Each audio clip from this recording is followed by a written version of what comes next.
پرانے زمانے میں بنی اسرائیل کا ایک بادشاہ تھا جو کافر ہونے کے ساتھ ساتھ بہت ظالم بھی تھا، جو لوگوں کو خنزیر کا گوشت کھانے پر مجبور کرتا تھا، اور جو آدمی انکار کرتا تو اسے سخت سزائیں دے کر ہلاک کروا دیتا۔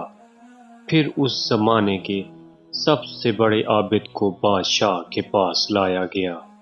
لوگ اس عالم کے مرتبے اور فضیلات سے آگاہ تھے۔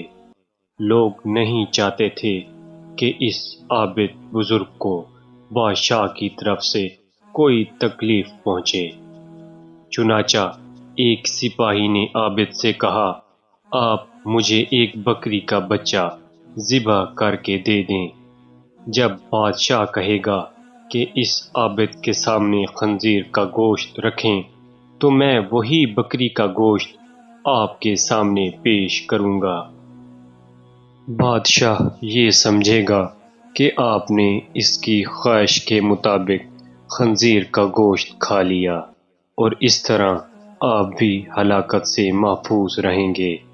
عابد نے بکری کا بچہ ذبح کر کے اس کا گوشت سپاہی کو دے دیا۔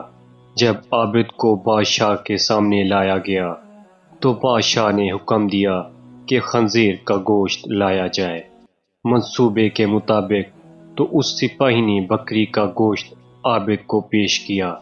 بادشاہ نے کہا، میرے سامنے خنزیر کا گوشت کھاؤ۔ عابد نے کہا، میں ہرگز نہ کھاؤں گا۔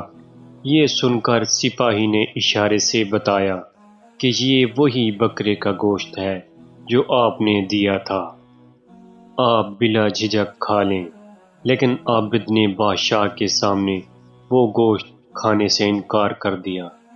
ظالم بادشاہ نے سپاہیوں کو حکم دیا کہ اسے قتل کر دیں۔ جب عابد قتل کے لیے لے جانے لگے تو وہی سپاہی قریب آیا اور کہا، آپ نے گوشت کیوں نہیں کھایا؟ باخدا یہ وہی گوشت تھا جو آپ نے دیا تھا۔ عابد نے کہا، ایسی کوئی بات نہیں، بلکہ میں اس بات سے ڈر گیا تھا کہ لوگ میری وجہ سے فتنہ میں مبتلا ہو جائیں گے، کیونکہ جب بھی کسی کو خنزیر کا گوشت کھانے پر مجبور کیا جائے گا تو لوگ کہیں گے کہ فلاں عابد نے بھی تو مجبور ہو کر حرام کا گوشت کھا لیا تھا، لہٰذا ہم بھی کھا لیتے ہیں۔ اس طرح لوگ میری وجہ سے بہت بڑے فتنے میں مبتلا ہو جائیں گے، اور میں لوگوں کے لیے فتنہ ہرگز بنانا نہیں چاہتا ہوں۔ یہ کہہ کر وہ عابد خاموش ہو گیا، اور جلاد نے اس کا سر تن سے جدا کر دیا۔